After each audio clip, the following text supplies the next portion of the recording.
the question? Yeah. Okay, go ahead. Thank you. I'm really grateful for all the things that you said earlier to our comrades at Nelson.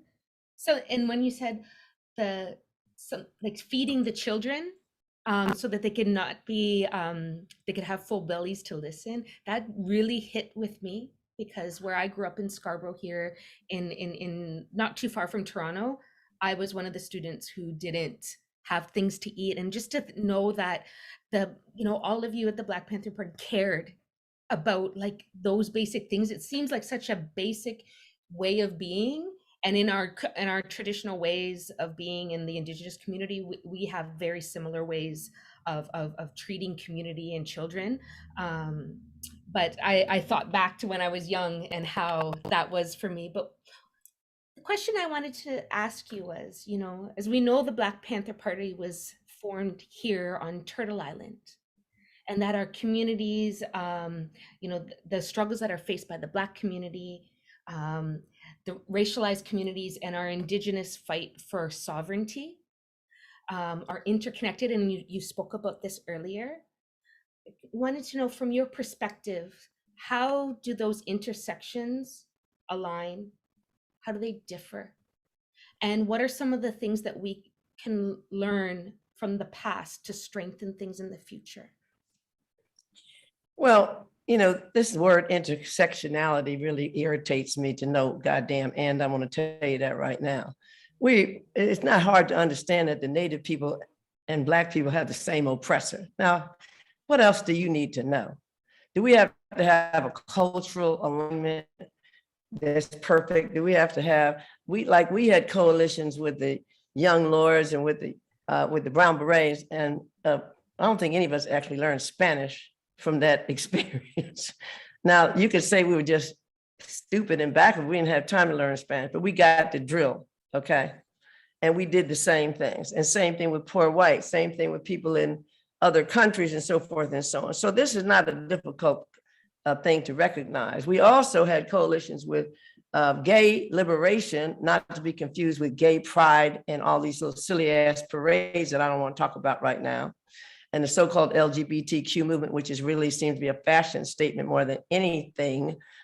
We did talk about gay liberation in a very serious way. We talked about women's liberation as opposed to feminism in a different way. We recognized the common ground we stood on with working people, people that are in or out of labor unions, cutting across everything. So in other words, the masses of people were connected by the common ground we stood on of a common oppressor. Now, once we ain't got the line exactly, and people who think that allies and serve and all that, that's a university mindset. Because you got if these poor white people down in West Virginia who are still looking to be coal miners, why, I don't know. If these poor white people in the Kentucky hills still eating roadkill would recognize, and if we had recognized that they were not our allies, but they stood on common ground with us because they had the same enemy, you wouldn't have seen all of them drifting toward this goofball Trump. So the point I'm making is there has to be a correct analysis of the conditions in order for you to come to a correct conclusion. People used to say, for example, during the beginning of like a gangster rap and all this, they would say, oh, the problem in the Black community is these boys running around with their pants sagging, as if you could just pull up your pants, take the grill out your mouth, and Black people will be free. Now, this is the kind of dumbass analyses that we can come to when we don't have a correct understanding of what are the conditions under which we live. Now, what is the reality that the Native people will ever reclaim this land? Probably nothing. Although Lenny Foster is our good friend, and certainly Leonard Peltier, all these other things. We were very much a part of AIM. I just broke ground, I don't know if you heard it because he read it kind of fast, on a 79 unit, 100% affordable housing project, very low income and extremely low income. It killed me to get the money together for that. It's a long story, happy to tell another time. But at the ceremony, the groundbreaking ceremony, I had a Native blessing. And the reason I did, everybody started crying I said, well, I'm not going, I didn't take this land. We came here kicking and screaming, okay? So, but we know that the land doesn't belong to us. And it really doesn't belong to anyone if you really follow most of the native traditions. It's our mother, so we can't own our mother. So I asked, and so I had a Navajo singer who sang with the permission of the Ohlone out of that area and gave us the blessing for our building. But what did it mean? They still living like shit every day, okay? So what did that translate to? All that nice little, we acknowledge the native people. Yeah, yada, yada. You acknowledge we ain't give no damn land, okay? During the pandemic, I saw so many different people in different rural areas where natives are living, unable to even get water, okay? This is, America, okay? So the question would be, how do we take all that we understand about what needs to happen? How do we coalesce around? I cannot be a native. I'm not going to South Dakota. You don't need me in South Dakota, but you need me to get that foot off your neck. That's on mine too. So what do I do to be a partner with you? Well, now if you need me to show up somewhere, then we got to show up. But as far as day-to-day life, listen, the last time I was on a reservation, I was so depressed, I said, I can't go back. I just can't go back. Because I'm not going to help. I can't save these people. This is horrible. And yet they were still talking about Mother Earth, and then people were talking about, well, the Native men are all drunk. I mean, it goes on and on and on. We don't know much about what goes on in the indigenous or Native communities. We don't. We who are not in them. So for me, you got to educate to liberate. You got to let us know we're not putting up with this bullshit. This is what we're going to do. We're going to come down from the mountain, start slapping people around. You can't just forget us and act like you didn't notice that we were here. Like they got little streets here in Oakland naming the Ohlone Way or some shit like that, as if that is going to make a difference. So what is the ability and what is the power of the people? And that's what we talk about. Can we get together? As George Jackson said, settle our differences and make a decision that this is a common enemy and we have a common goal of creating an egalitarian society where all of us will have the food that we need, a decent housing, because it's available. Now, is that going to happen in your lifetime? We thought it was going to happen now because we were arrogant, because we said, oh, we just figured this shit out. So now it's going to happen, but we worked like it was going to happen. So that might have helped us, might have inspired us. So I'm hoping that you can say to yourself, as an indigenous person, what can I do to organize my people? Because you ain't gonna get everybody Black gonna say, well, I don't care nothing about it. And you might find that, so what? It don't require that. It doesn't require 10 people. It requires 2 or 3, to start the ball rolling. So you can do food, you can do those were organizing tools. They had an emotional effect and they provided an immediate, satisfied an immediate need. But in the end of the day, every child that we fed a breakfast to, we got 2 people or 3 people listening to our agenda. People still remember breakfast program. People 50 years old talking about, yeah, I was in the Black Panther. I see you're that old and you were in our breakfast program. But the point is, that's how memorable it is. So I looked at places in indigenous communities that are all the rural that have no running water. I mean, really? You got to go 2 hours to get some water and have a truck, and then you got to have oil to pay for it. These are day-to-day things. When the Young Lords organized in Chicago and then in New York, they had a problem with garbage. Nobody wanted to come to Spanish Harlem and pick up the garbage. So they took all the garbage from Spanish Harlem and dumped it in the middle of Manhattan, and then they start picking up garbage. And that's a victory for the people, because the people say, well, hell, if they pick up garbage, they're gonna fix this house. If they fix this house, then maybe they'll fix the school, blah, blah, blah. And the people become powerful and empowered, but they gotta keep it going. There has to be an organizing group, what we call the Vanguard Party, that will keep it moving, keep stoking that fire, keep it moving. So there are many things that you can do. We stand on common ground, especially, as I said at my own groundbreaking. We didn't have a friend in America but the Native people. If I hear one person tell me about a Buffalo Soldier, I'll slap you in the mouth. Don't talk to me about some Black people being the tough soldiers against the goddamn Native people. You helping with the Trail of Tears. You ought to go to hell for that. So these were our friends. And people said, well, there were some natives that had, you know what? Not there. Friends in the Native community. That is how Wall Street got started, because those people pushed out of Georgia and elsewhere in the Trail of Tears were driven to Oklahoma, and they had land and they gave that land to runaway slaves. Now that's what people don't want to deal with. That's something we don't know, and we need to do more homework and study so we understand the condition. How did it get to be like this? So when I talk about the Powhatan Confederacy, all that bullshit about Pocahontas, her father was chief of 30 tribes, all of them wiped out. English with their guns, not with no goddamn blankets and some TB, with guns. The same people carrying guns today. They're like, oh, when did this happen? It happened in the beginning of the country. That's how you founded the country, with the gun. So those are the things people have to be conscious of and be angry about. Ain't nobody mad about shit anymore. I'm mad every day. I am. People say, oh, it's a mad Black woman. They don't want to be. I like being an angry Black woman. I'm angry every goddamn day. Anybody get up all happy and go lucky, there's something wrong with your ass if you're Black in America. So that's my statement on doing your work. You can do it. And you don't have to worry about gender, non-gender. That's just, just do it. Just start out on your own. Okay, do I have other questions? Thank you so much, Ms. Brown. I know that was too long probably, but anyway. No, that was actually excellent. It actually leads into my next question in terms of addressing similar conditions that occur in the United States that are largely unspoken of in Canada. Specifically, the violent rhetoric that deems Black and Indigenous people a threat to the status quo and results in the state-sanctioned violence of police brutality.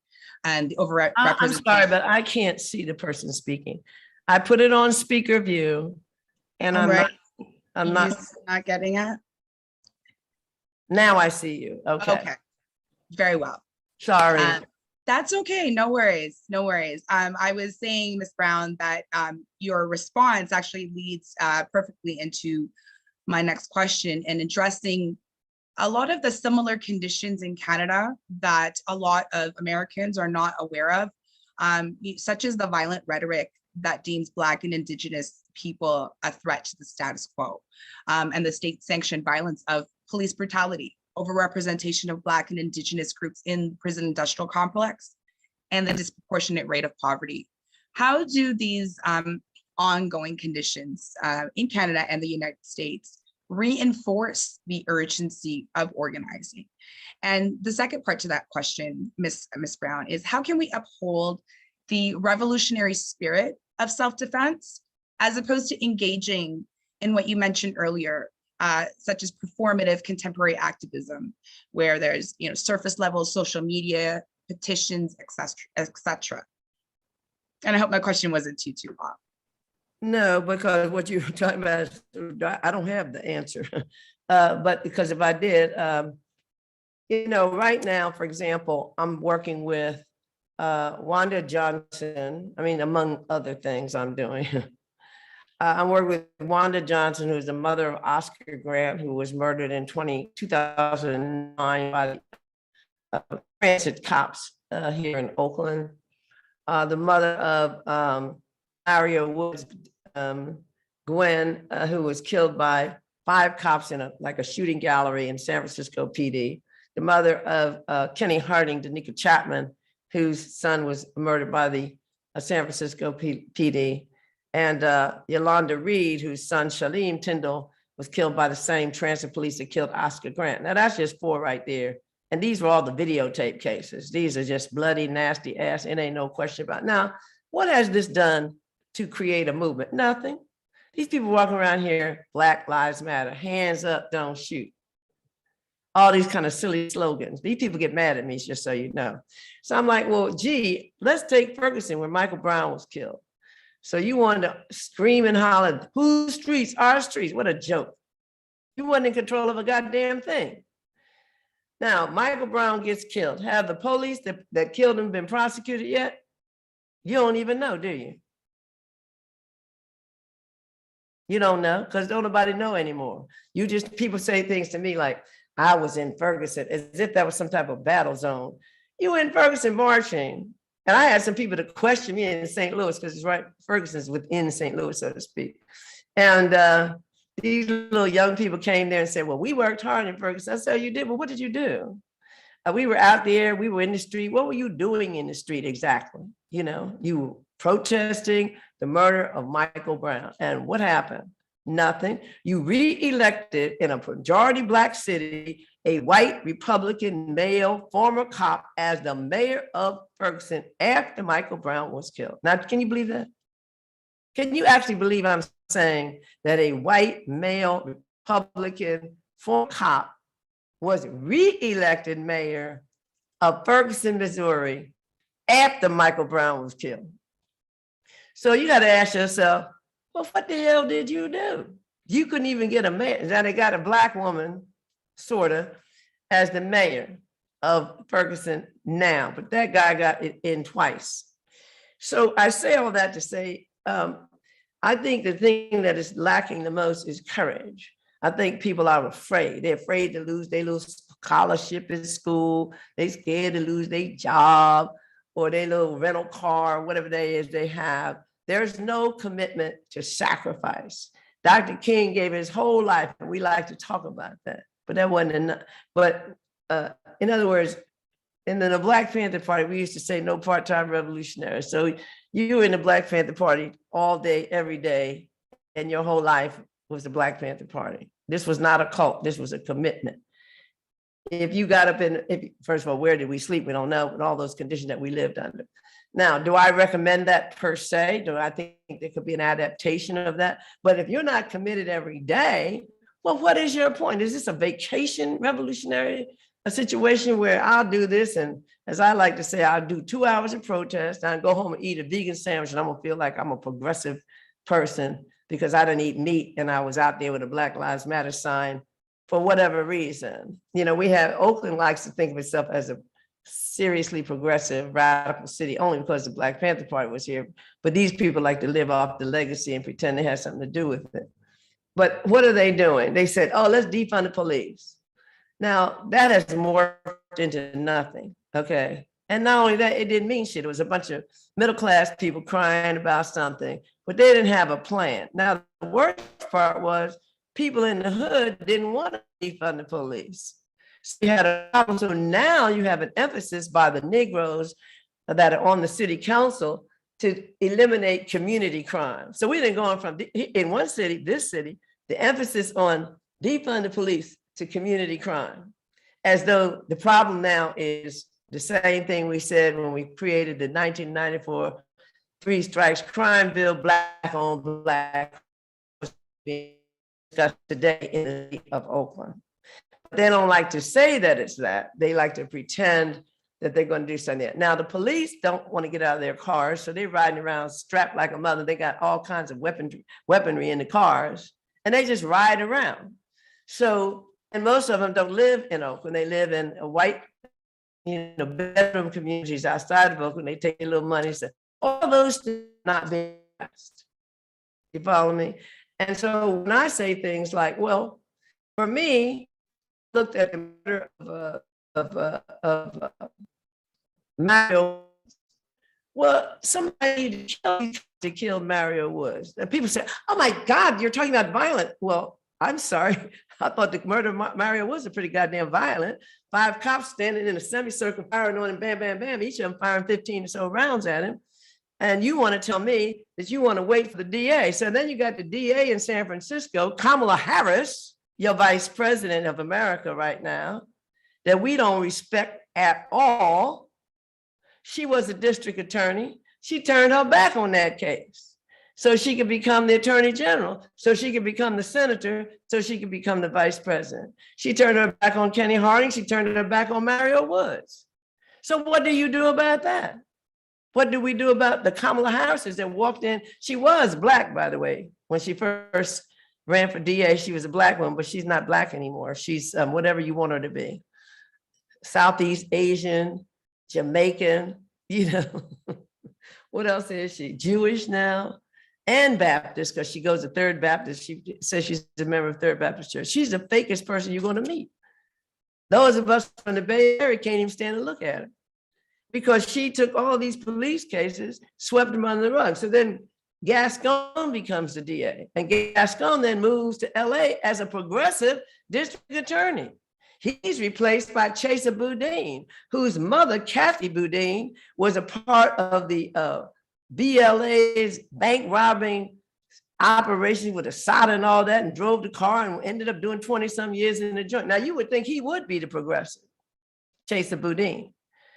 We can't get him to reopen the case of Mario Woods or the case of Kenny Harding.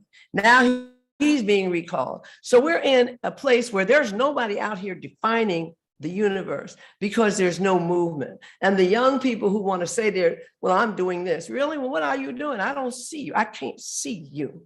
So to look back on the 60s and 70s and look at the Dr. Kings and the Fannie Lou Hamers and the Black Panther Party and all of that, SNCC, people don't even know who Rap Brown is anymore. They don't remember SNCC. They don't remember, even though SNCC was the one that really fought the most for the Voting Rights Act. And Fannie Lou Hamer was certainly affiliated with SNCC more than with anyone. We're not looking at that and seeing any lesson of commitment and organizing, and we're not committed. So until we make a commitment of our lives, now, ain't nobody trying to ask people to die because they ain't ready to die. You remember Huey Newton writes a book called To Die for the People. There's another book called Revolutionary Suicide. So the question is, if you're not ready to die for it, then you might as well not have a conversation with me about it because it's not going to happen. You got to put out that kind of, every day that I get up, I told you I'm angry, but every day that I get up, I can't go back to bed thinking, okay, now what did I accomplish today that served, even in the lowest level, the interests of our people? If I can't tell myself what I did, then what is the point of me being alive and conscious? So that is what the answer for me is. You got to be ready to do something, to die for something or kill for something or somewhere in your mind to be able to commit that kind of energy that is required. You are talking about a monster that runs the whole world. This ain't Canada. Canada ain't even, nobody can't. Canada is the same thing as France. And it's the same thing as half the countries in Africa. They're all being run by the United States. You being run by, isn't the Queen still over? Don't you still sing? Certainly still is. Glory to that old ass Queen. Yes. The queen is still important. You better not say shit about the Queen, right? People get mad right now, right? She won't even apologize to Jamaicans. Try to ask her for some they asked for an apology. Yes. Well, forget the reparation. She wasn't giving that up, but she said she wouldn't apologize for a goddamn thing. Now what you gonna do? And she's 150,000 years old, still walking around. And said the nerve enough to say that she wouldn't put a jewel, a diamond in her crown unless it came from Sierra Leone, the poorest country in the world. That's where we are. So in order for us to do anything, we got to assess where are we? That's why I was telling a young sister, the native just before you, where are we? Let's not blindfold ourselves to the realities. It's not just some rhetoric about, we are prison and, no, we don't have shit. We Black people in America, we don't have shit. We ain't got no money. I give you a quick example. Somebody just did a study on the net worth of people in Boston. White people, the net worth of white people in general in the city of Boston is around $250,000. Now, what is the net worth of Black people? Net worth. Now, remember, I'm saying net worth of Black people in the city of Boston. Take a wild guess. You'll be wrong anyway. I think it's under 5,000. How about $8? Oh, wow. Yeah. So when we don't know what's going on, we walk around in some kind of fantasy world, because we see the Met Gala. Don't let me get started on shit like that, and all of this. or we see people are on Instagram and all this. Okay, after a while, this stuff is going to become so ordinary that it will lose its attraction. That's what I'm hoping for. Time will be on our side. But in the meantime, we're distracted by everything you can be distracted by. We don't recognize, we know that Elon Musk is allegedly the richest person in the world. And for what, it's not clear to me at all. But anyway, what are we doing? What is our analysis? Why are we all in this situation? And if we don't understand how we got here, which is what I tried to say in my little early talk, if we don't understand what connects us up and how this all happened, this didn't happen. It's like what, Black people are stupid, backwards, simple-minded, don't want to work, because that's the imagery we have. But we can't let ourselves be defined by that. Like, we don't want shit, that's why we don't have. We don't know how to work. I'm sorry, but it's like, excuse me, but I'll just digress a little bit anecdotally. And there was when I started the farm, in West Oakland, and I don't know anything about farming, so don't get it misunderstood. I wanted to create something for to first of all to clear the land and also start some kind of a small operation business and so forth for formerly incarcerated and people who are never going to get a job. That's the mission of my nonprofit and of my mission right now. So we were clearing the land and everything, and you should have seen the number of white people coming by to tell us how we should grow the food and all that. I said, excuse me, I don't want to curse like I usually do. Do you know who grew all of America's food for 250 years? What the hell is wrong with you thinking you can come in here and tell me any fucking thing about, oh, sorry, that slipped out, about farming? Follow me? What are you going to tell me? The original cuisine, the only thing you know how to make is stuff we made. Has everybody seen the documentary High on the Hog? Because if you haven't, make a note of it. It's worth looking at. High on the Hog. It's about the connection between food, slavery, Africa. It's very painful to look at. I warn everyone. Beautiful in many ways, but painful. Four episodes, not very long and very beautiful. High on the Hog. But anyway, the point I'm making is, if we don't have a real assessment of where we are, I'm not hungry. I'm fortunate in my life of 79 years. Unlike so many of my friends and people my age, I'm not living on a fixed income. I have some money. I have a place to live that's decent. I can go get any kind of food I want to right now. I can drive a car, I have a car. I'm not wanting for anything personally that I would need, to live.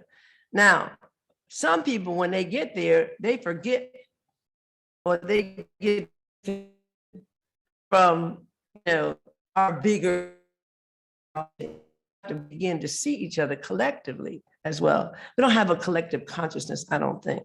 It's like, well, we're not one people. Yes, we are. We have one goddamn history.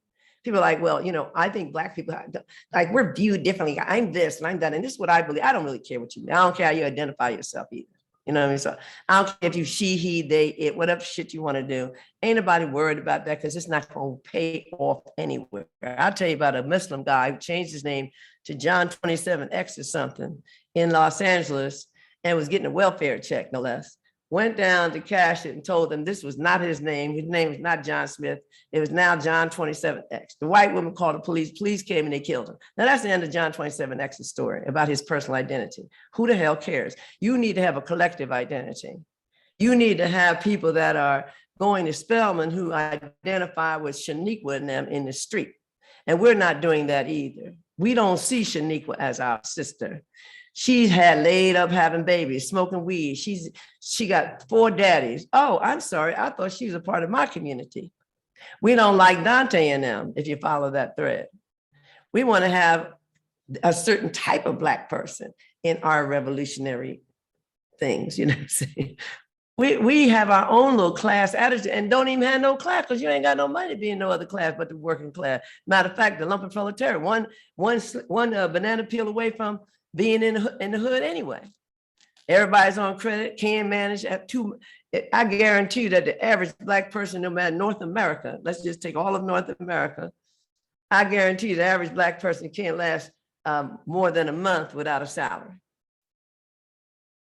What do you think?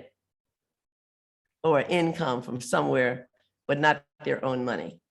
That's how you end up with $8 net worth, because we owe more than we have. And that's in Boston as an example. So I think the key is, what do we want? Same thing as I told those children. What do you want? Do you want just some little teeny piece of the pie?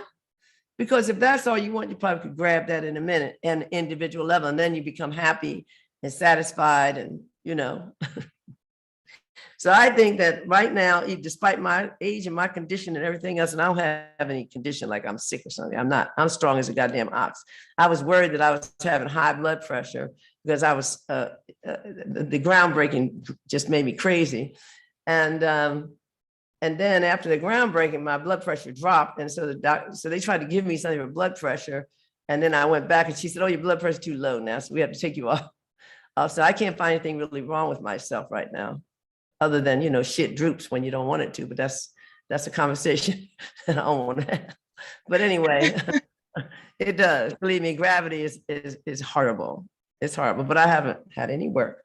So yeah, I think the question of self-defense has to be, this is not what we're going to accept.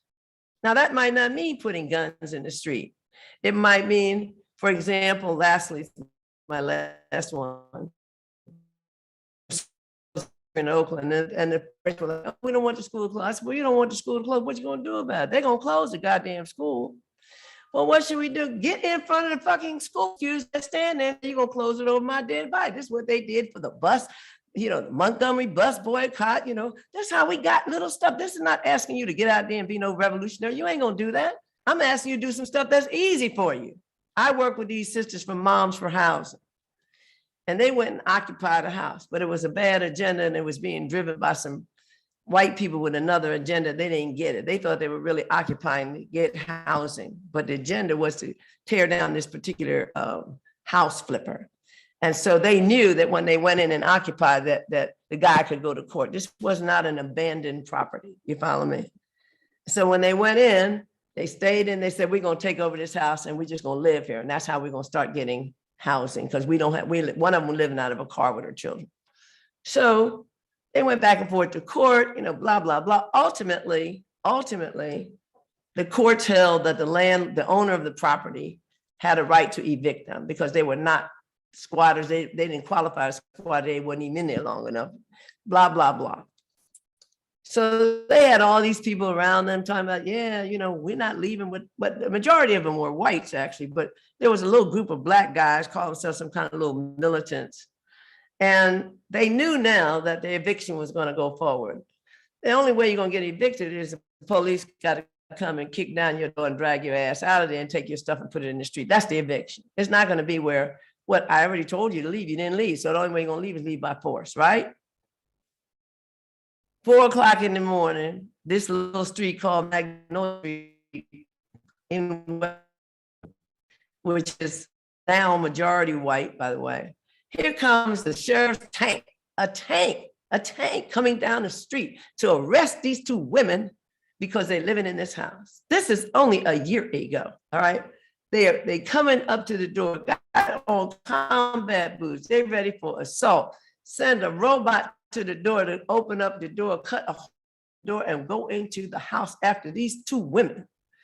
Now, when they finally came upon them, Talani, one of them, and the other one is Misty, they were alone except for one guy who was a white guy. The black guys had all gone off with this woman who was going to do an interview with a TV. And because the program was in New York, she had to be there early. Follow me? In other words, she had to be there at 5 o'clock in the morning. So they abandoned the house, left these sisters by themselves, and they got arrested. And of course, they never even got a house or anything else. Now, what's the lesson there? What happened to the little movement for housing? It lasted all of about 4 months. You should have seen the protest. We're gonna hold out of the house. Sit down, you ain't gonna hold on. But when the roll was called, when the police came, wasn't nobody there to defend them. And so they took the arrest. I told them, you just like Fannie Lou Hamer. She took the arrest. You understand what I'm saying? So we're not serious. We're not committed, but I got them working with me. And I'm building housing. That's the best I can do right now. I can't do everything. Anyway, I know that was a very long response, but Those are the things that I'm thinking. No, this is really important, Ms. Brown. Thank you so much for that, and you really re-emphasize, particularly to, we reference ourselves as university students. I know it's college students in the US, but you really re-emphasize and reinforce the importance of collective identity and student organizing. Specifically, our group here, our Transitional Year Program and Critical Studies in Equity. And so I really appreciate the reinforcement of it's not just about our studies. It's about making sure that it's beyond the walls of the institution and into the streets, so that we are doing the student organizing, even as a starting point. And so Can I tell you one quick thing about that? I don't want you to feel that the university is not a good place, because here's the kind of thing we tried to do at UCLA before John and Bunchy were killed there. We tried to use the university's facilities to bring the community there and let the community benefit. So if the university had a swimming pool, I say bring the kids from the hood up there for a little swimming class, okay? This is how you begin to organize people. If they got food that they throwing away, you better not be throwing away no food, okay? So we used to get the food from the dormitories, from the whatever that we knew they were gonna throw out, and we just take it right back down to the hood. Now, they tried to say at one point, and they say now, oh, there's a health code and blah. I tell them that law was changed and it was overturned. And people go like this, because you have to look at my face. Wait, you have to look at my face. That law was overturned and it no longer exists. So give me that goddamn food. So you get the food. Do they have a gym where people could work out? You could get people from the community. Do they have a place people could come and do an after-school program at the university? I'm talking about the facility. You got a big ass university. I looked at all your buildings, a little S building and all that stuff. You got all these rooms there. What are you doing for the people? Bring them there. Let them come to the university. I tried to get Spelman to have classes for teenage mothers to go back to school. They can bring their children there for childcare. Oh, those bitches at Spelman were like, oh, well, we don't know. We have never really done it. Well, you right across the street from the projects. Why can't you do it? You got all these rooms here. You could be letting these mothers with children have some place to come to, get an education, and have their children taken care of. And you could be feeding the children while you're at it, because you're throwing away so much food that I want to throw up. That's the kind of thing you do, interrupt you, because you got to be there and be here.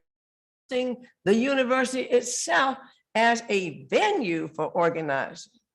Do you have a swimming pool up in there? I rest my case. I don't know if we have a swimming pool. I know I haven't attended any swimming pool, but I definitely. But you get the drill, right? Right. I get it. Use the space that we have to initiate that organizing and do it there. Yes. Why not? You can bring the community there. Let the community come on there. First of all, let me tell you what I learned from Spelman, because my daughter went to school there. There were girls that I met, young girls who had babies. They didn't know there were Black girls who were studying to be doctors. They had no concept. And they're right across the street. You hear me? They're right across the street. And they didn't know that it was possible for someone who looked like them to become a doctor, despite the Bill Cosby show, right? They didn't know that. So the one thing that they got out of, if nothing else, was they were introduced to other sisters who looked just like them, who were going to be doctors. And it gave them a whole new perspective on what was possible for them. So if nothing else, there was that link to the community. It was a link to the community. And you could use whatever that community, that school has got. And you can have an after-school daycare program if you really, really wanted to, like for these little, I don't know what the native population, I don't know enough about, Toronto, I really don't. But, in other words, using that community that needs some support, that needs a better education, that needs all that, bring them onto that big campus and say, we got some shit for you. And begin to educate them, as we say, educate to liberate. Thank you. Think about so much for that point. Ms. Brown, hold on, I will spotlight myself so that you can see. Spotlight yourself, whoever you are. I'm here. How you doing? Hello. Thank you so much. I know for it's your probably time. time to go, isn't it? We still have a little bit of time left. Oh, I'm all right. I just want to Do make you have sure time? I'm making sure Perfect. you're all No, right. we could be I'm here tougher all than you day. think. Me too. We're good. So I have another question for you.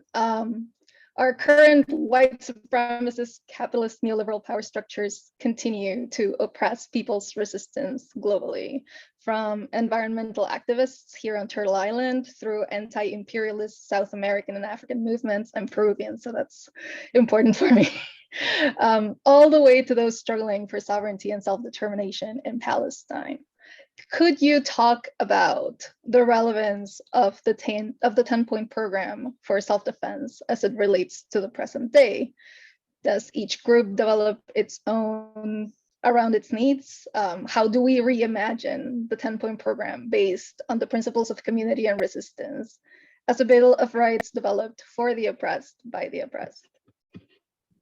Well, Huey Newton developed a theory called revolutionary intercommunalism.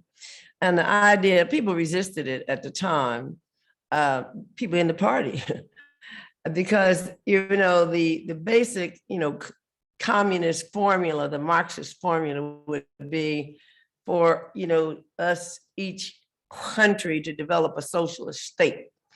And then somehow we would all get together one day and the state would wither away and we would become a kind of communist utopia, a global transformation. People would be made ready through the socialist state. Now that was the basic concept. And what Huey said was that we had to look at the conditions as they change. And we realized, and he used an example of Coca-Cola. He said, Coca-Cola has a slogan that said, I'd love to buy the world of Coke. And he said, no, they mean they love to sell the world of Coke, okay? And there's a big difference. Now, how do I sell the world of Coke? First of all, I got to make you want a Coke, right? You sitting in the middle of Tanzania, you don't give a shit about a Coke. You ain't never even heard of a Coke, right? But I got to figure out how you're going to want a Coke so that I have Coke all through Africa. I got Kenyan Coca-Cola. I got every country in Africa got some kind of Coca-Cola. Got a little Kente cloth shit on and everything. Really, they know how to adapt and adjust. And so what we said was, when we looked at Vietnam, they never declared war in Vietnam. They don't even say there's a war going on anywhere, really.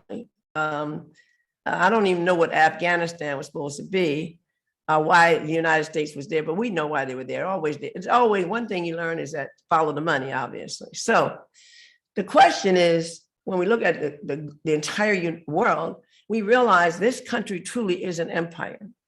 Now, if we don't get that part, then we'll have an incorrect analysis. Like the Russians talking that hoobie boo, whatever, I don't care nothing about that. That's a whole other conversation. The only thing that America would have a problem would be the Chinese, and they ain't gonna have that problem because they're gonna work it out, okay? So look what they did to, the whole Maoist theory and all that. But anyway, Jiang Jing, all that. So my point is this: what is the status of the countries of the world? Now, Jean Genet said France was a colony of the United States. The French were very upset about it because they like to think they actually have independence, liberté, qualité. No, you ain't doing shit without America. What is the monetary standard in the world? Now, it used to be gold, right? Right? Now, what is it today? It's the US dollar. Now, what is that? Now, what's the US dollar worth? I think this pen might be worth more in terms of practical use.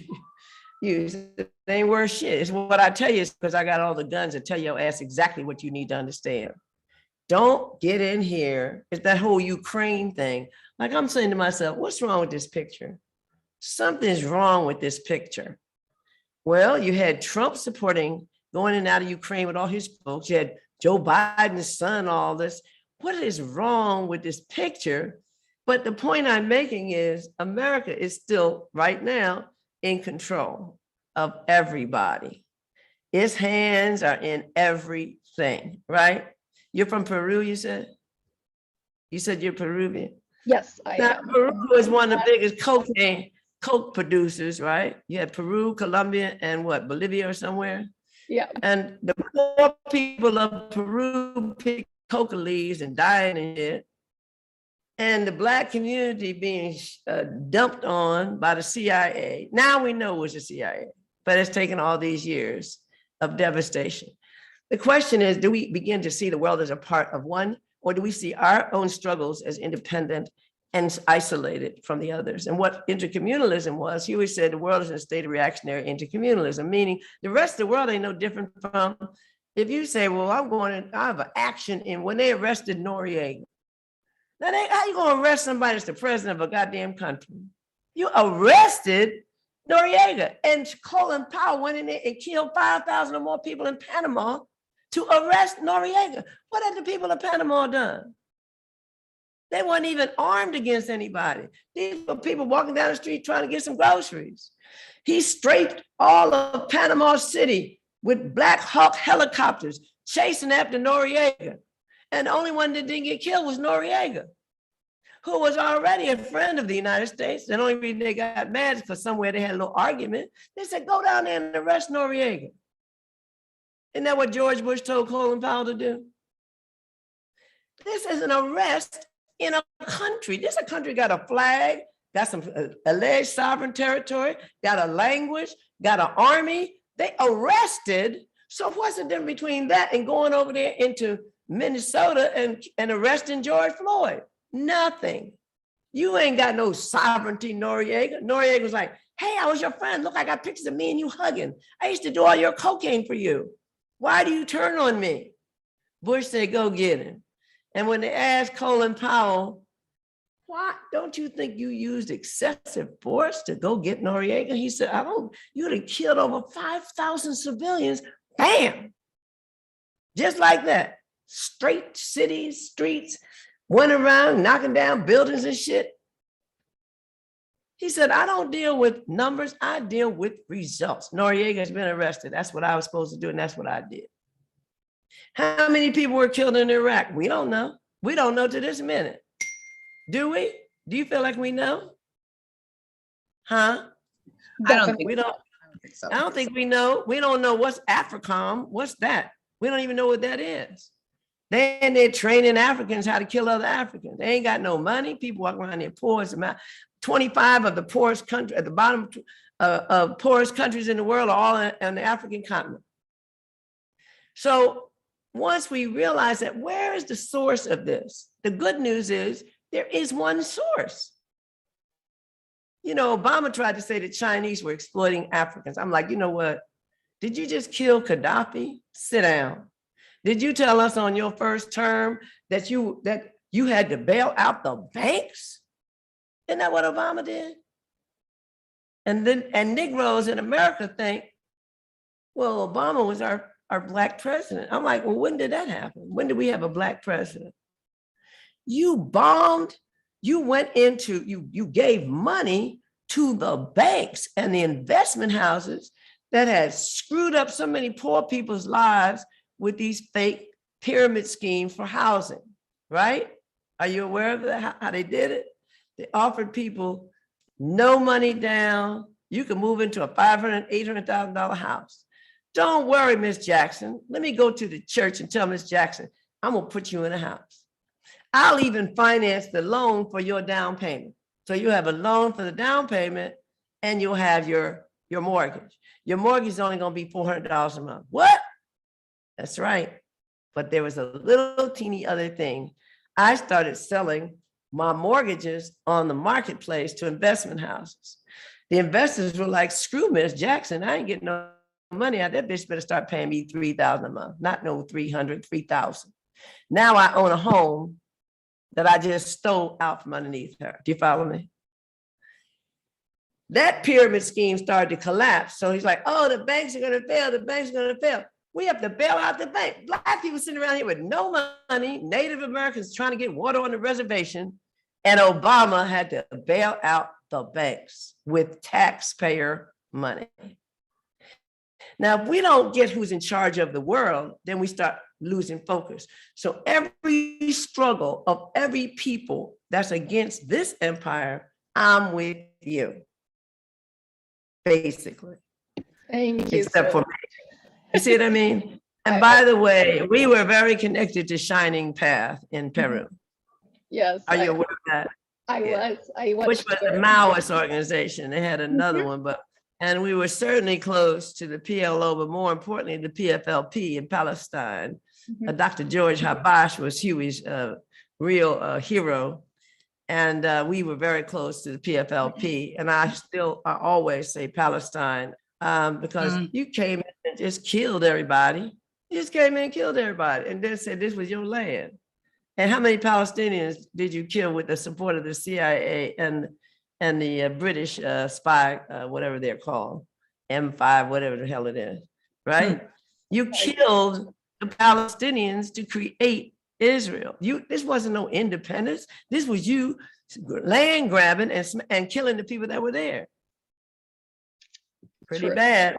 So all of these struggles are definitely connected because they are connected back to the United States and all of its, like they talk about our allies. No, they're not there's no allies. It's the United States telling people what to do, and that's the end of that. You don't see the Chinese getting too mad about anything, do you?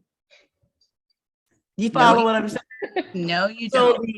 the globalism of it is already there. So what would be the point in talking about freeing Peru without understanding that Peru is connected to Bolivia, connected to Maduro in Venezuela, connected to, the Chinese, connected to the African struggle, connected to Black people. We are connected, but we have to see that. So then we'll get out of some of the smaller things that we are focused on, like identity crisis, like as if it matters who's sleeping with whom, when we need to get some people that are ready to fight and die for freedom.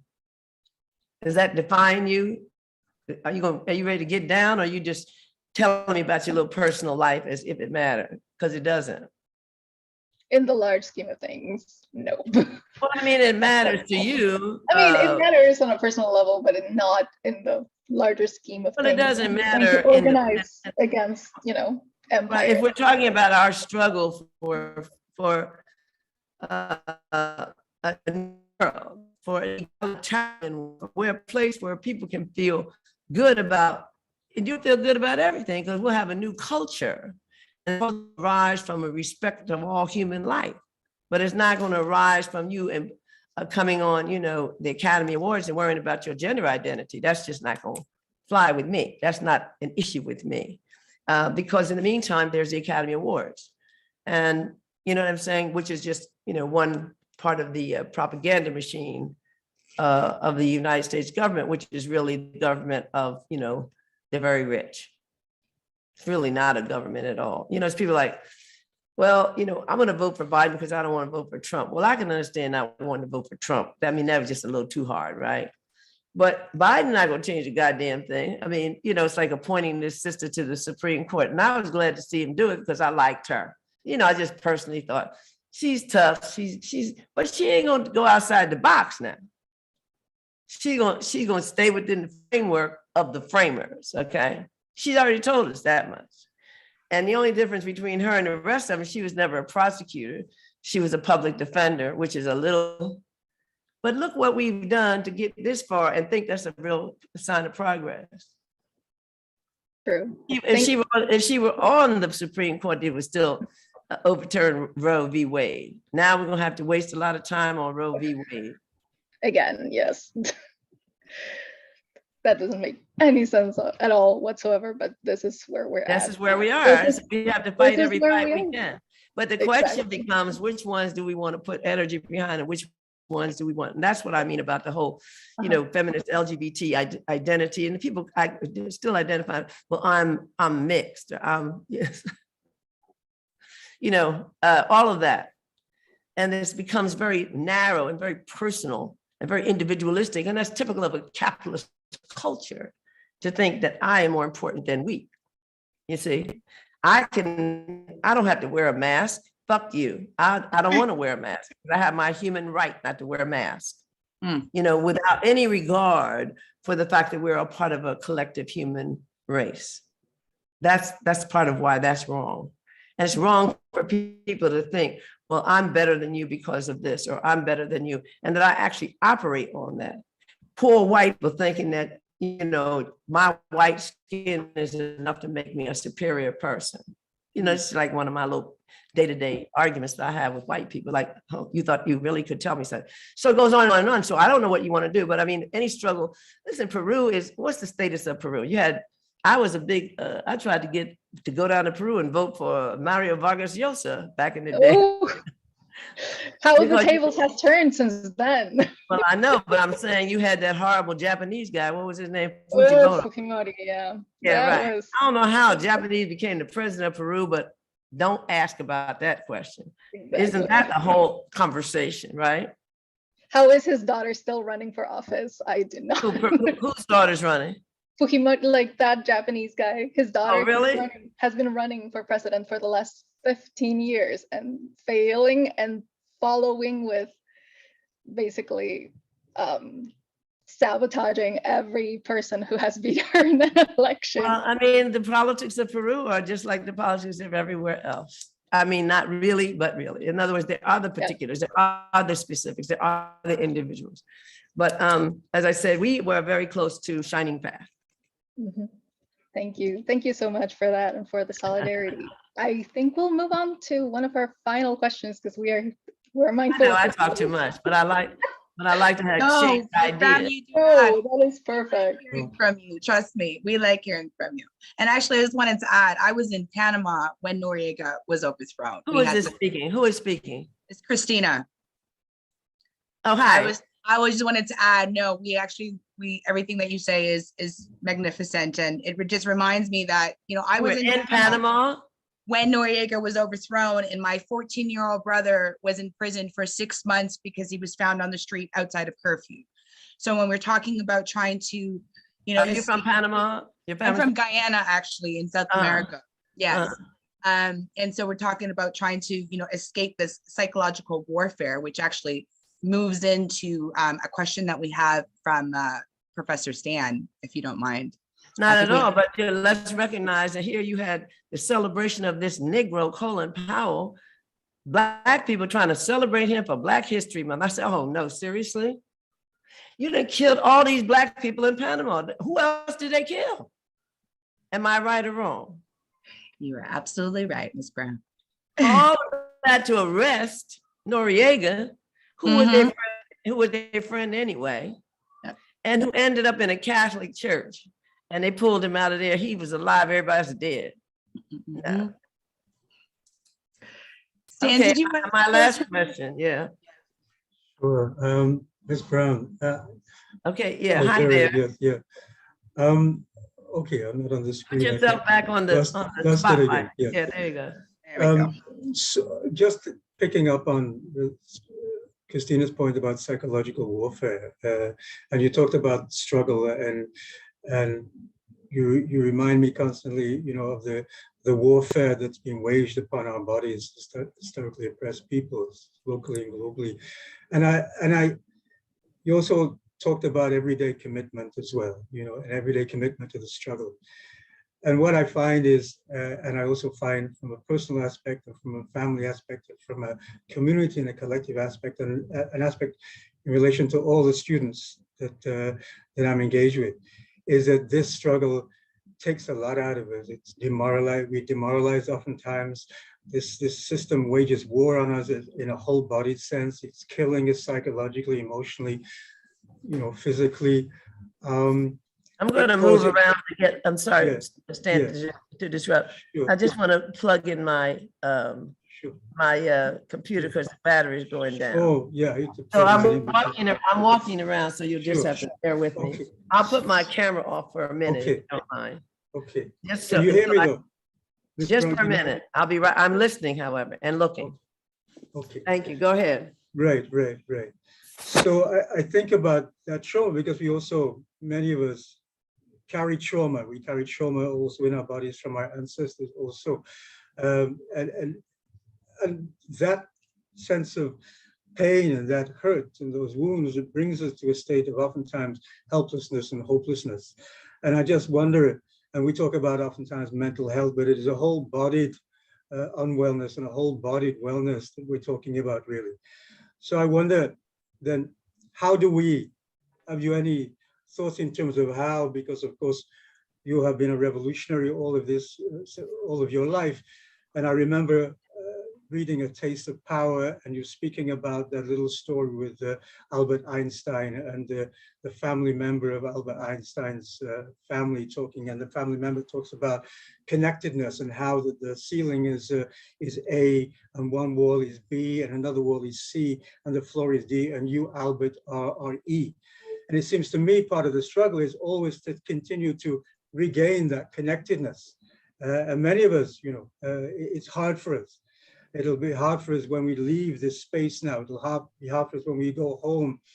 And that hopelessness and that helplessness, I'm always reminded of Panther thinking that it reduces to the point of pain where we cannot become revolutionaries now, right? We cannot transform our world. So I wonder then how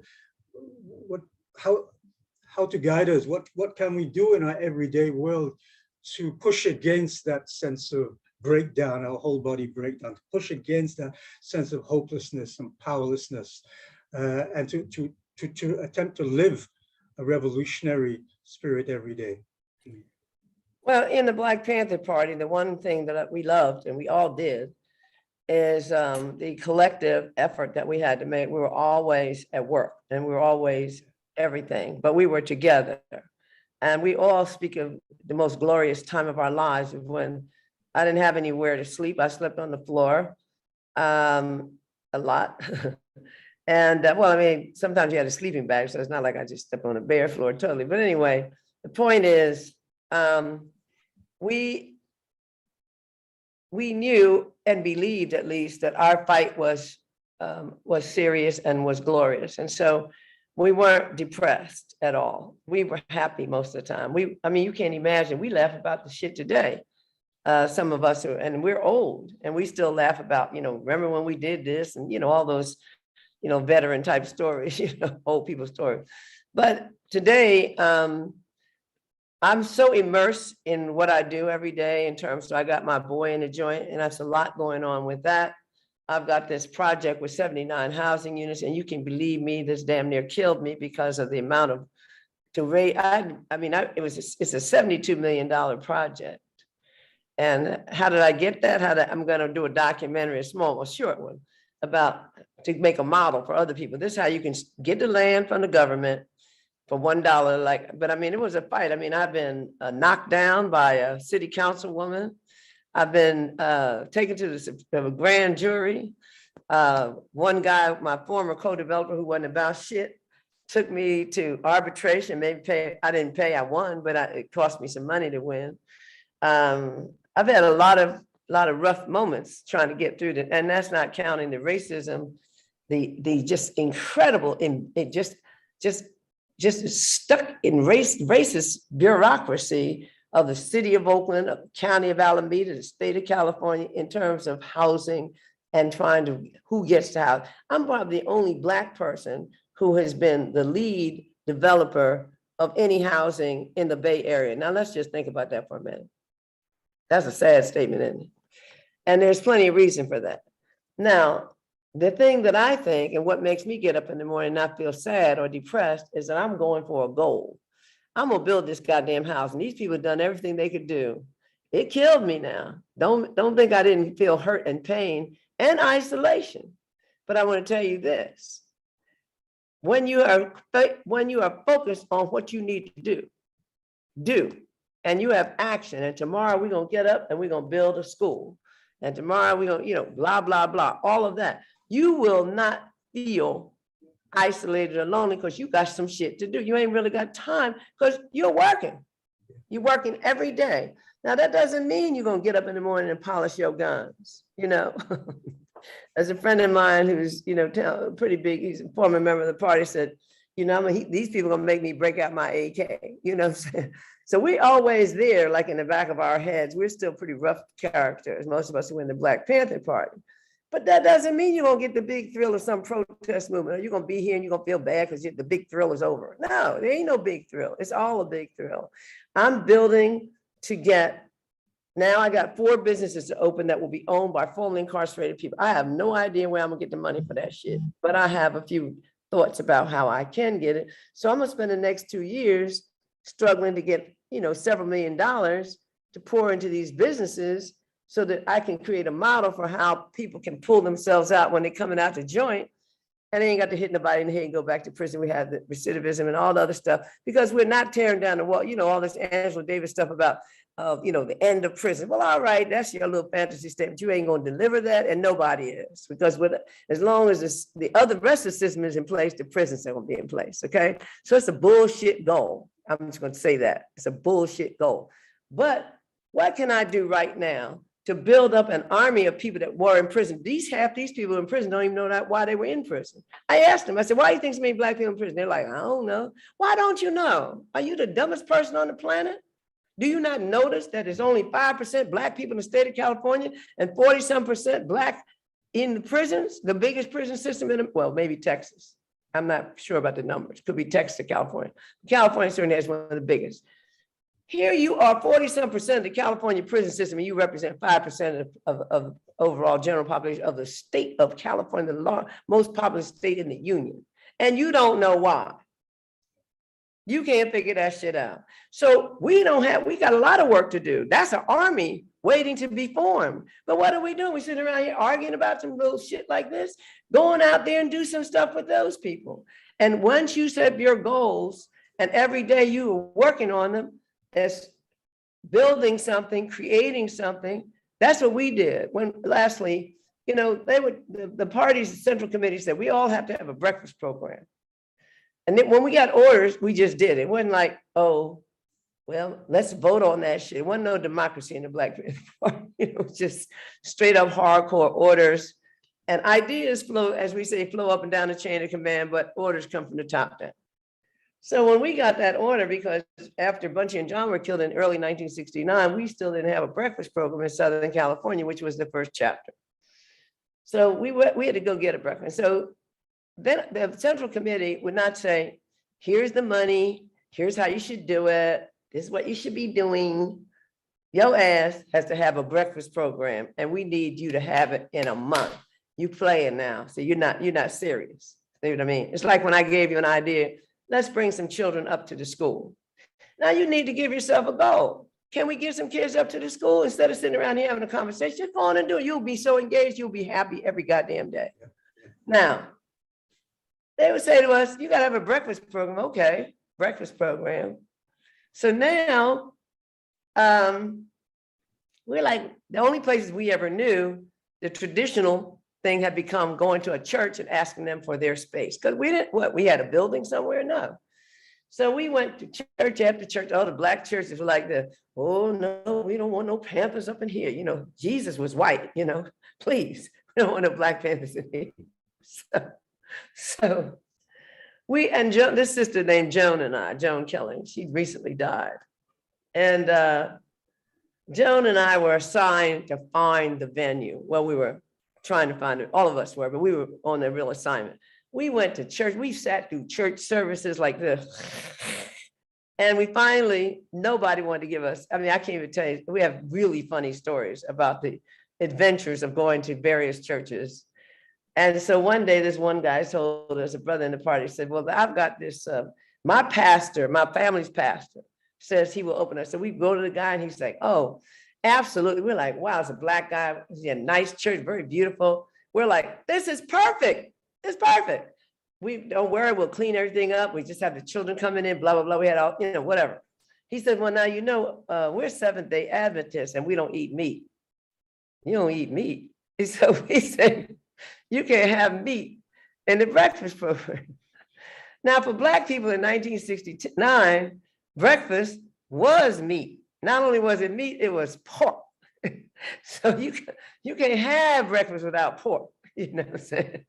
I'm talking bacon, ham, sausages, ends, and patty. I'm talking about pork chops, but you can't have breakfast without pork because we didn't have cereal. We didn't feed our children cereal. We fed our children hot meals, just so you know. So it was going to be some grits, it's going to be some eggs, some pancakes, whatever, but it was always going to be some meat. Okay, so we were like, we can't turn this down because we got to have the breakfast program. And we don't know how we're going to serve these children So Joan, and I remember this is 1969, stumbled upon something, you know, we had no internet, we had nothing. Remember, like put it in your head. And some kind of way she found these packaged things called veggie burgers. Nobody ever heard of this shit, but it was all like soybeans and beans. It was really horrible, but it was no meat. But it looked like a big thing of sausage, right?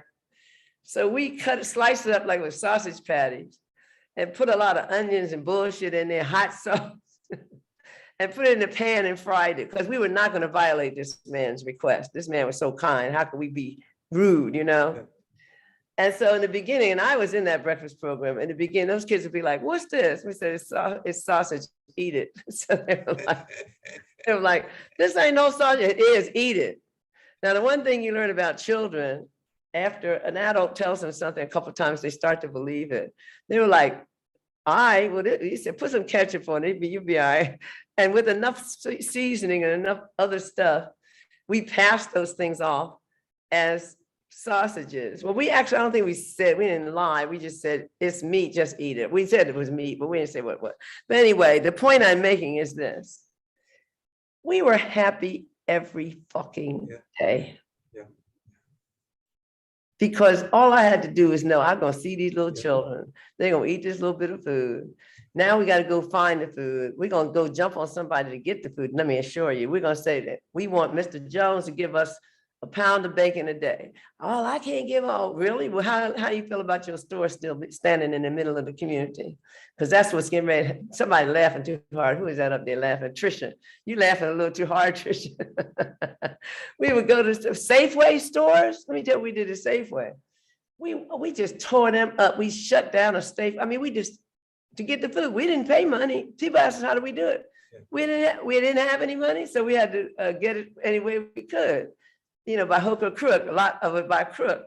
But after a while, we had students from the Black Student Alliance that would be our collectors. Once we set up in LA, we had a network.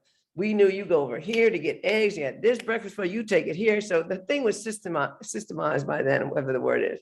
And it was fabulous. The police would stop us every day, Stan, man, I call you Stan, I told you call me Elaine. But the police would stop us almost every day in LA. It's 1969, we buried somebody every month. Every month. 2 guys in San Diego, John and Bunch in the beginning of the year. All through the year, we had, and then the end of the year was assault on our office. And still we were happy. And we all know that because we all knew that we were doing something so much bigger than we were, that we couldn't talk about our personal lives and our personal pain in comparison to the pain of our people. Yeah. And if we were contributing to building something that would alleviate that and bring about freedom at some point, then we were happier. And can't tell you that the greatest happiness of my life was in the Black Panther Party. That was 10 years out of my life. But it was the greatest happiness, and it defines me today. Because but for the Black Panther Party, everything I know, everything I've done, I learned through the party. But more importantly, the only thing that will make me relevant after I die is that I was in the Black Panther Party. That's the truth. Ms. Brown, thank you so much. Thank you. I think when we Fuck up, Bucky. you bring joy to our whole hearts. Thank you. Christina, you want to pick up? I think Soul's got it. Yeah. Soul? I mean, that was just beautiful. Who is speaking? Okay. So, that will be me for a second. In the interest of time, because we have gone over a few minutes, I wanted to ask if you had a little bit more time to entertain an extra question from Trisha over there that was laughing a little bit too much. If you have the time. But she was enjoying this stuff about how to get the money and this stuff. Go right ahead. I'll try to be brief. Okay, thank you so much. I'm so enjoying our time. Thank you so much for being here.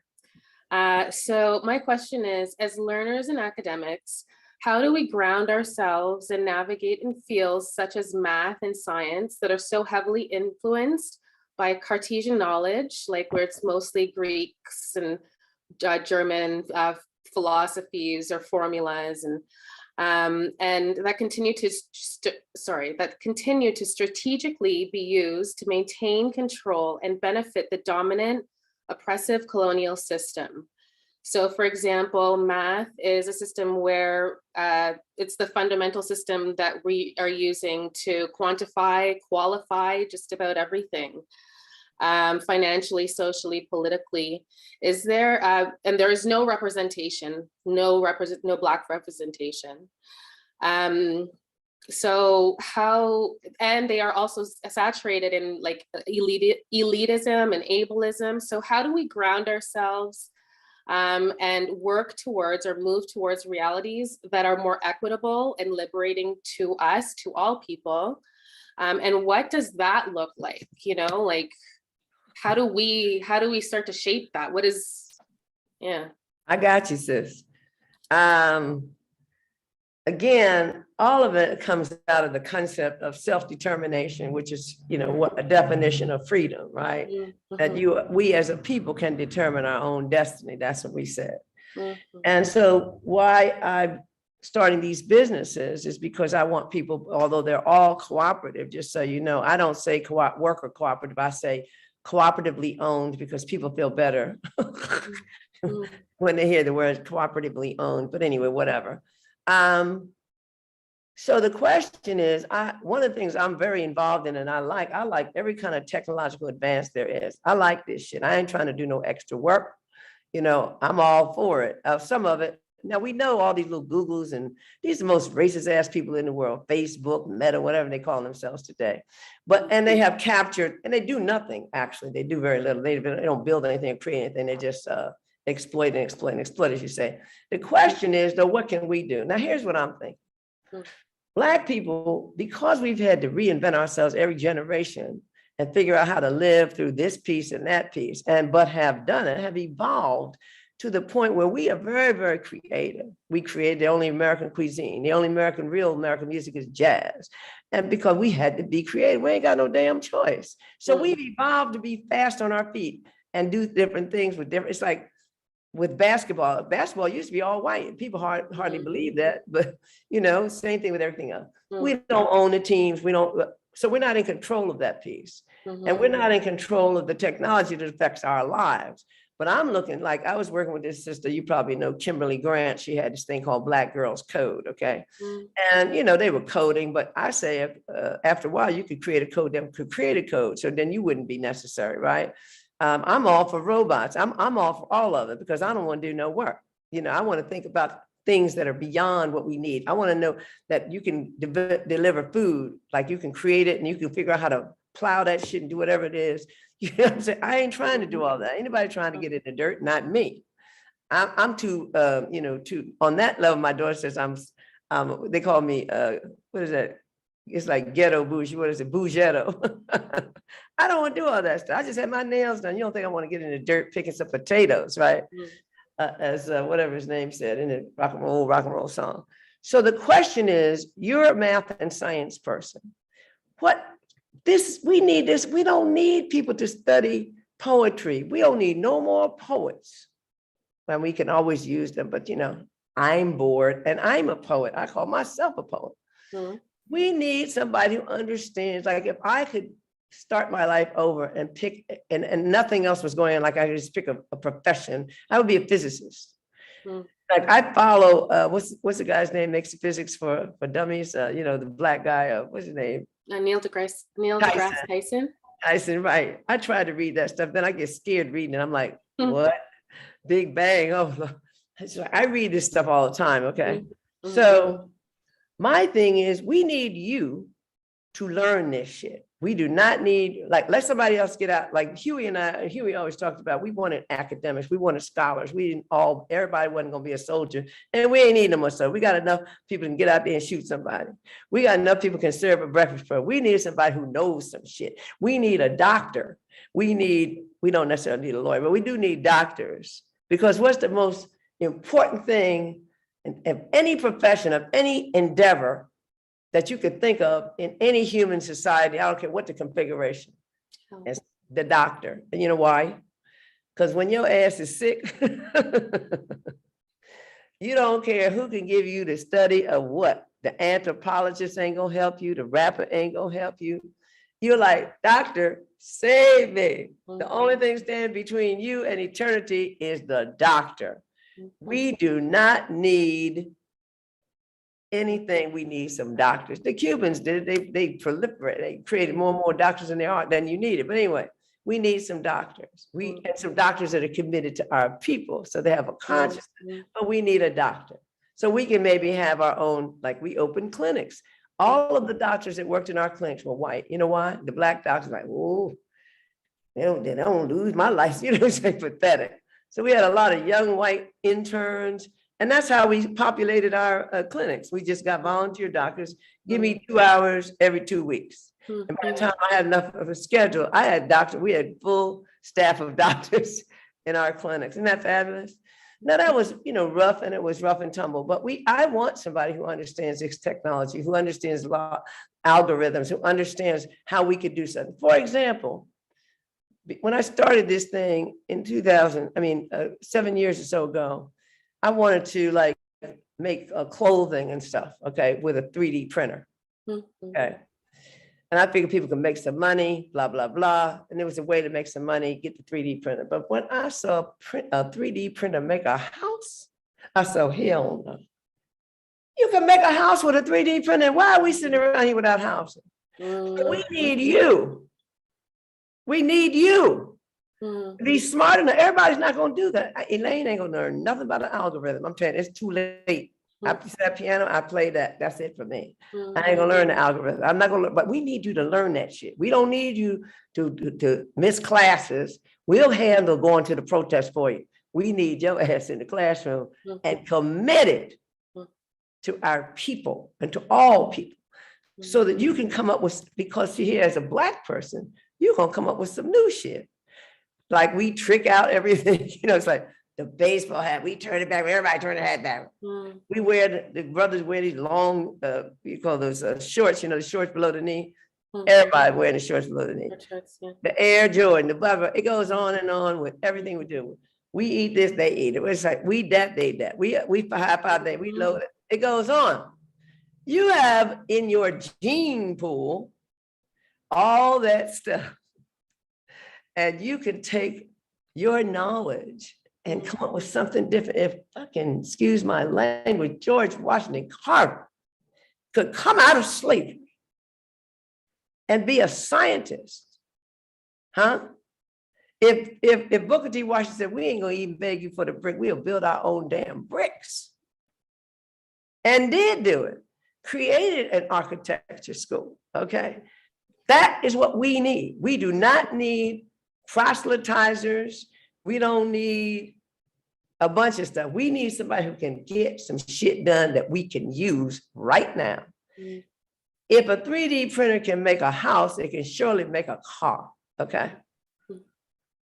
And that ain't even talking about whatever else is out there that I don't know about, but I'm just using the 3D printer. So I tell people, I want to make some houses out of, I said, I don't know how big, I saw these people, they're in Mexico, and they've done 50 some houses in one little village, but these people could get the house for $400. Now they own a house. Now you got to connect the water, yada, yada. But the point is, it's a shelter, and it is beautiful, and it's functional. And we don't know how far that can go because we haven't ventured it. So Black people can then say, wow. Now in my building that I had to fight to get Black subcontractors. I can't even tell you how hard this has been. But anyway, I got a Black woman who is a glass contractor. So I had to hire a white general contractor because there ain't a Black in the Bay Area who has the qualifications financially to handle the building of a building of only 79 units. Isn't that sad? But I told him, but you're gonna have to hire all Black subcontractors. I don't care. So he got a little, and I said, well, you can walk away, you can stay. It doesn't matter to me because this is my project. That's the good news. And I run it with an iron goddamn hand. And I'm the evil Black bitch that really will say really nasty stuff all the time. So I was introduced to this sister who has a glass company. So she's our glass contractor. But before they're supposed to take bids and have 3 bids and they look at the bids, you know, it's like a little process, right?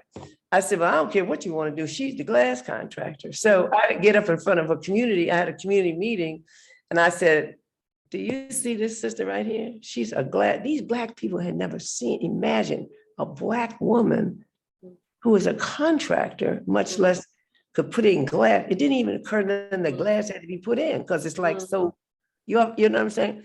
It was so important.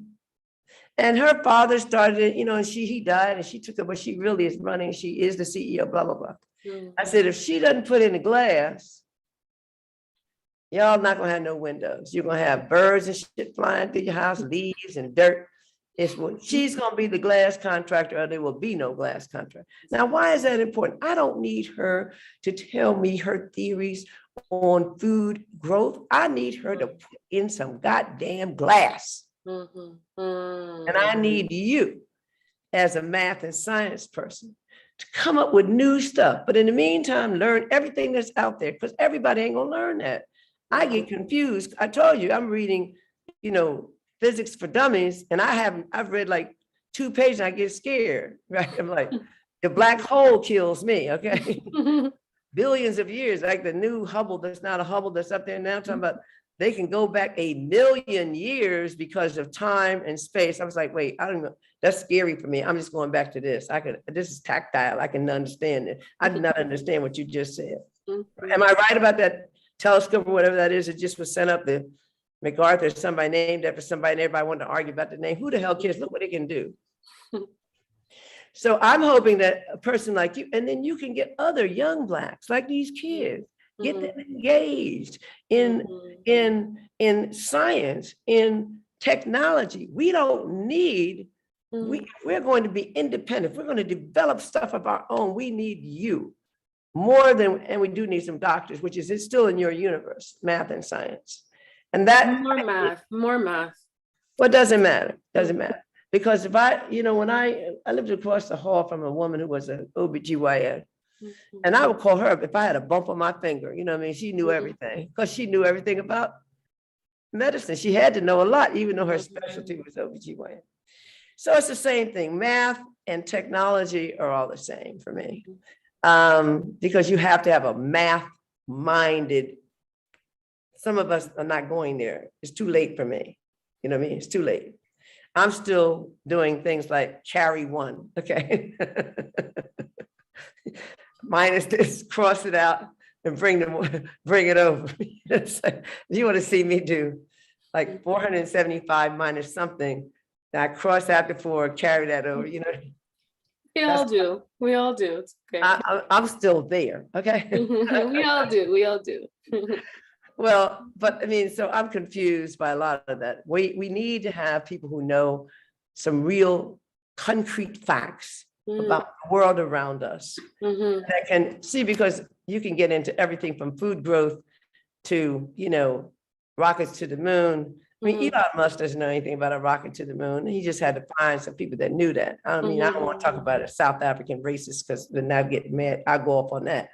So I'm hoping that what you're saying, don't forget, if you're an academic, we need you. We don't need you to worry about everything, but we do need you to be conscious and caring and tied, but you're the one we need. Huey and even Bunchy Carter, we would say, that's how I became the Minister of Information. I was one of the few people who could read and write in a party.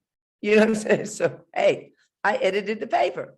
Half the people couldn't speak standard English. I'm not playing.